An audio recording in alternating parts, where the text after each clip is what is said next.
All right, I'm reviewing my month. We ended the month $1,546 in profit with a 27.5% win rate, 3.4 R&R, risk to reward, meaning make $301 for every $87 I lose. Profit factor 1.3. And I ended the day with a red day, and I had 2 green days and 2 red days in a row. Major stats, right? How do I look at my biggest winner?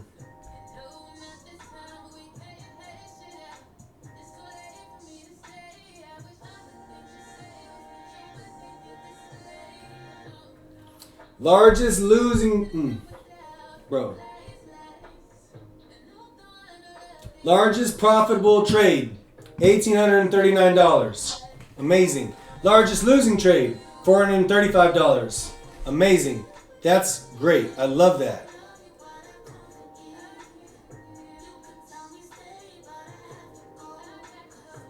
So when it comes to an R&R per trade basis, I do very, very well. My biggest winner was 4, 8, 12, 16, over 4 times bigger than my biggest loser the month. I love that. I'm super proud of that. Super proud of my R&R, my risk to reward per trade. Now, to go over the weaknesses. My win percentage, 27.5%. My weaknesses, I have losing days that are as big as my winning days. I started working, I'll get into that. Weaknesses, my win percentage, my losing days being as big as my winning days.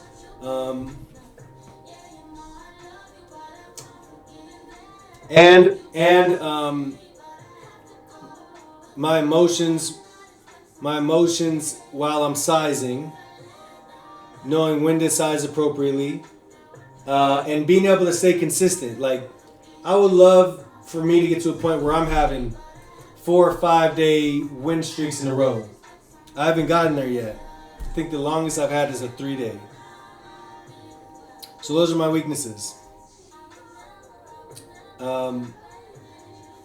Halfway through the month, to recap my month, I started November and December. I dialed in my focus and said, I'm going to make this work. I went really small size.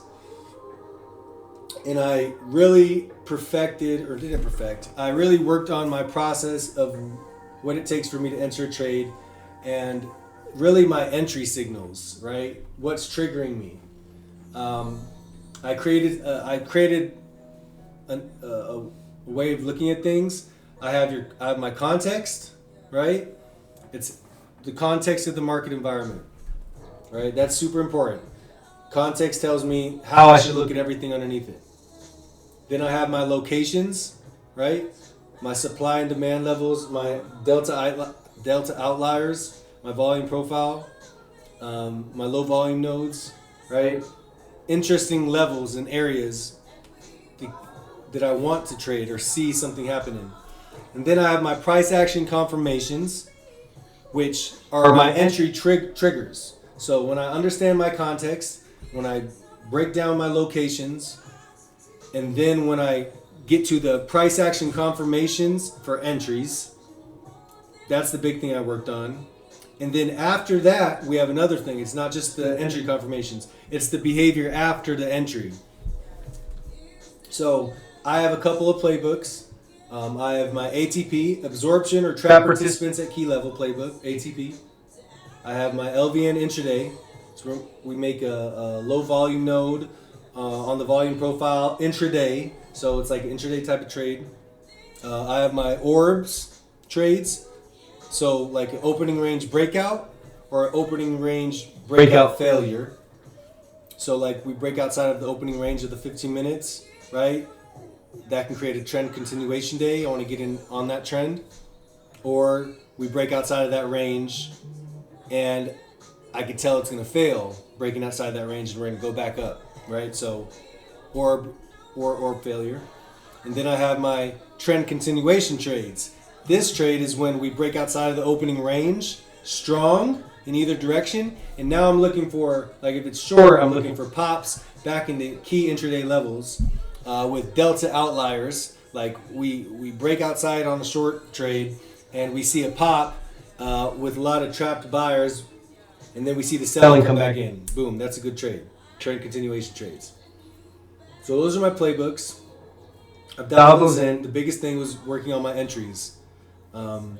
Making sure that we're at my location and I see some delta confirmations of these specific things happening, or volume. Like I want to see low volume, tape speed up, low volume, a sweep. I want to see massive delta come in and get trapped around a low volume level.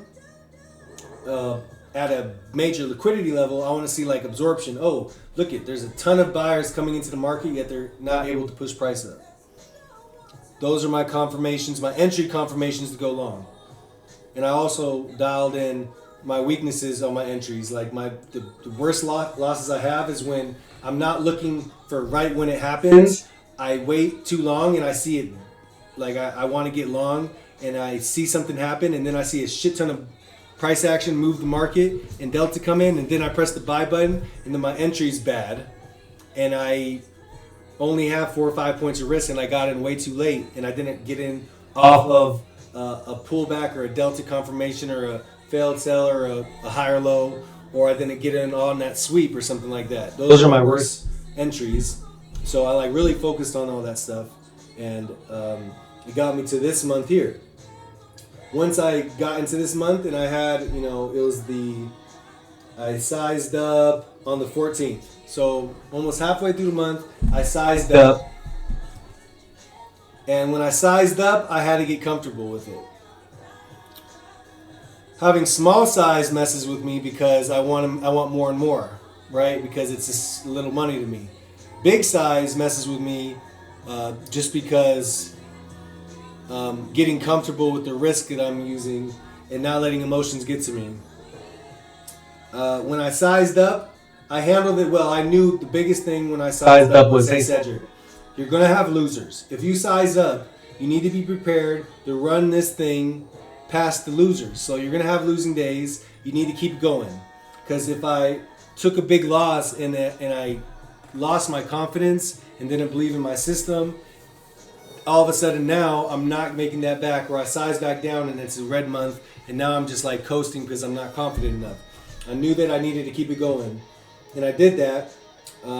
Like you see on that one day I had on the 16th I had a $1,000 losing day. This was a big day for me. I saw opportunity here.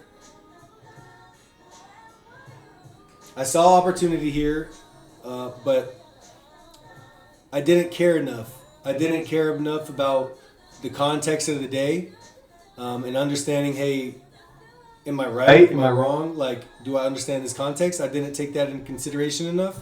And like, if I don't catch the trade right the first time, it's tough. I didn't understand that, and I let the emotions get to me with using this bigger size. I definitely let it get to me, and it triggered me to take way more trades than I should have. But after that, I was like, yo, Seb, we got to get better. And then on Tuesday, I had a big winning day. Now, I still overtraded, but I'm also using smaller size. I'm using MES, things like that. Now, the thing that I want to adjust this next month is I want 2 options all month. Okay? I want to either go 1 ES or 2 ES. If it's a 1 ES day, and my first trade is 1 ES, okay? If my first trade is 1 ES, that means my daily loss limit is $250 on a normal volatile day. $250. The winner I should have should be around $500. So my max loss is $250. My winnings should be around $500 if I'm using 1 ES on a normal range type day. When I'm using normal size, which should be 2 ES, and that means I'm risking $500 on the day, and my winning day should be around $1,000. Okay. If it's a super volatile day, like the range of each candle or the daily range is like extended, like today, then I want to use 1ES but risk $500, but my 1ES should also make me $1,000. So SAI, I want that to be all month. I don't even want to touch MES because I've recognized that when I mess around with too much different sizes, it affects my decision making, and it can put me in a compromising scenario where I miss something because I'm like, oh, I want to get back in, so I get in small size. And now because it's small size, I'm not nearly as dialed in and aware of where my entry should be, right? And next thing you know, I take an unnecessary loss for no reason, or I just jump in to jump in, or I get in small size. It gets me excited.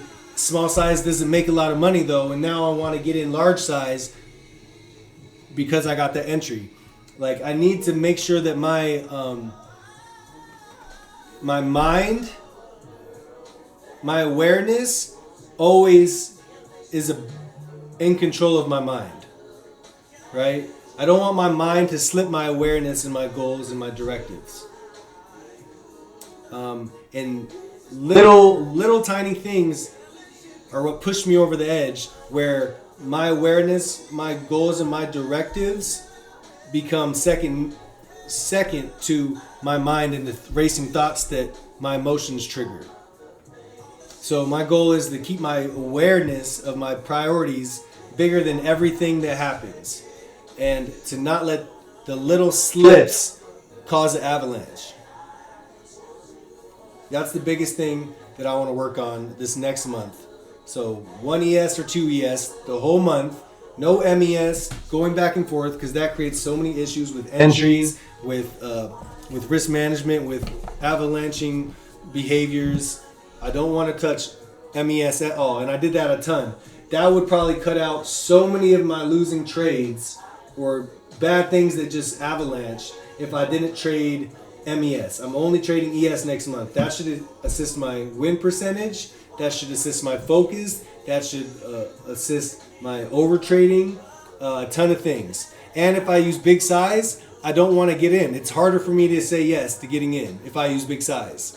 If I use big size, my stop losses are going to be tight. I want that entrance good. So just staying in the space of, hey, I want 2 contracts to be what I'm looking for. And if I am going small and I need to cool off my emotions, 1ES. Or if it's not a really strong day, 1ES. That's the goal. So another thing I noticed too, I got to a point where it's like, hey, I just had a $556 winning day, and then this day after that I had a $440 losing day. I hate that. I want my winning days to be about 2 times bigger than my losing days. Because at the end of the day, my average trade per trade is like $300 to $87 losses per trade. But my per days aren't nearly that beautiful. My per days are different. I do not want to have a $556 winning day, and then have a $440 losing day. I want that thing to be $250. And then last I did it here, where I had this $469 winning day, and then I had a $421 losing day the next day. That pissed me off. I actually had my max loss at $250, and I let it scoot up. I shouldn't have did that, because if I would have took $250, it would have been way better. Because the goal is for me to keep myself in a comfortable position, so that when good opportunity comes up, I'm in the best place emotionally to take advantage of that. If the more chaotic I keep my environment with up and down P&L swings, the harder it is for me to take advantage of amazing opportunity. A good example is today. Oh my gosh, it was the last day of the month.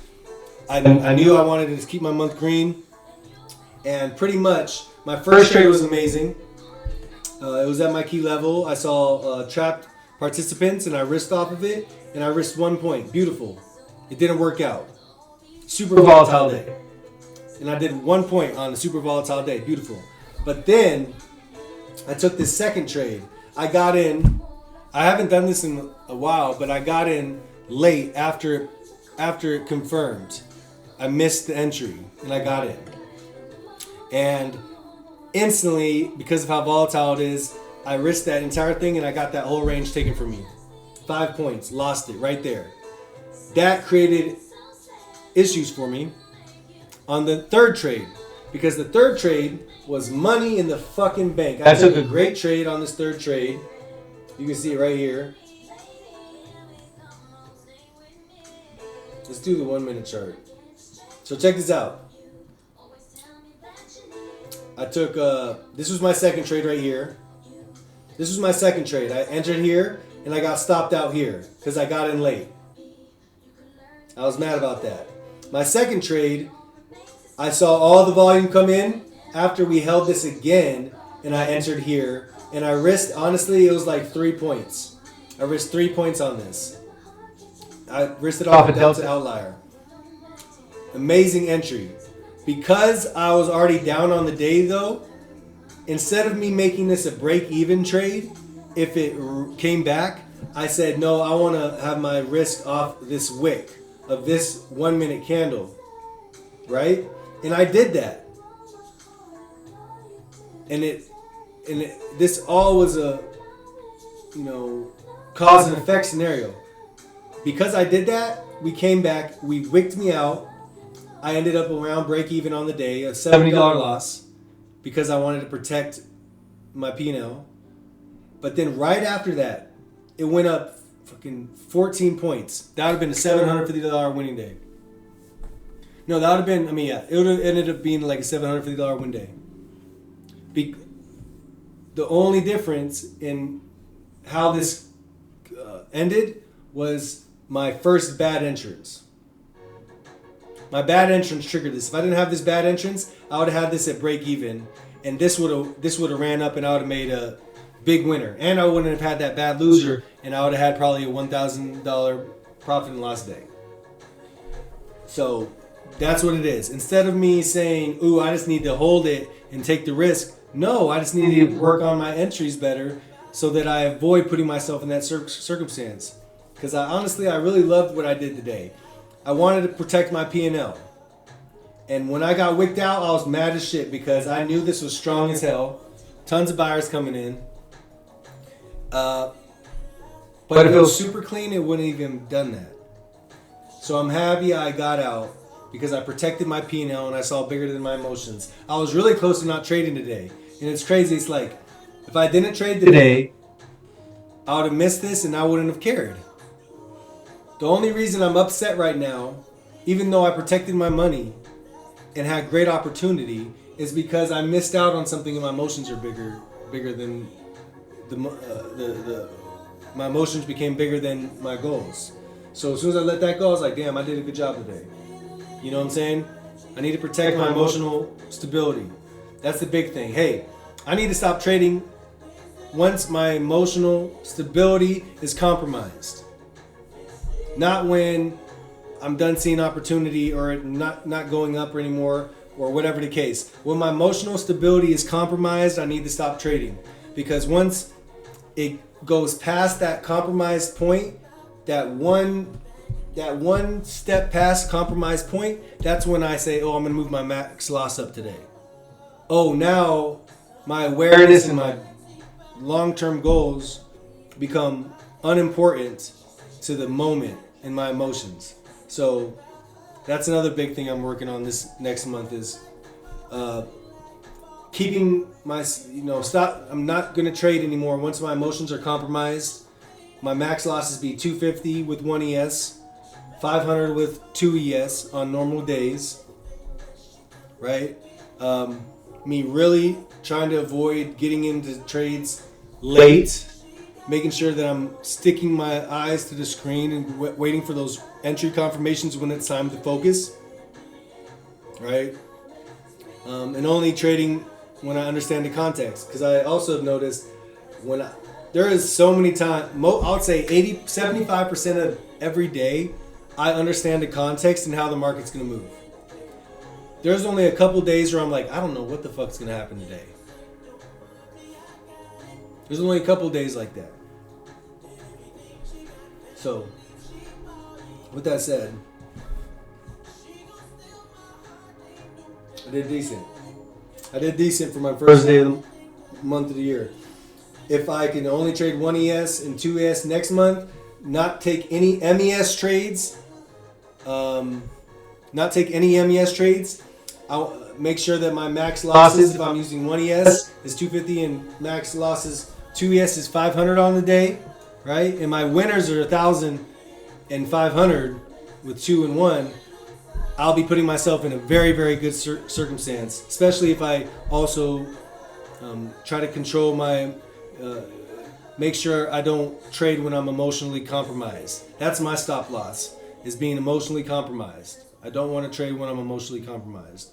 I need to avoid that and just continue to get comfortable with the size I'm using, because that's also going to help me. Because right now I only had 2 days. I only had 2 days where I traded the size that I want to have normally with the 2 ES. Next month I want to have that. I want to be trading that size at least half the month. Now, if I get emotionally compromised and I'm having like a big day, I just had a big day or something, let's go down to 1 ES for sure, 100%. Or I'm really unsure of what's going to happen in the market today and I don't understand the context, let's play around with 1. You know what I'm saying? That means my max loss is 250. Let's do it like that. Also, I got to remember, if I have 1 ES and my max loss on the day is 250, right? I can't be happy if I make a $250 profit. You know, I don't want to take profits too early on that. You know what I'm saying? There is no reason in the world on a normal day that's not volatile I should be trading 1 ES and have $1,000 loss, $1,000 losing day. Because my winning day, because it's only around 10 points per trade, means that if that 1 ES should have only made me $500, how the fuck did I lose $1,000 with it today? That's huge. So like taking all this stuff into consideration, I really want to dial that in next month. Get better with 1 and 2 contracts. Get better at my entry confirmations. Avoiding the snowballing of little decisions that can take me off my path, my goals, my objectives. That's the goal for next month. I think that's it though. All right, month recap over.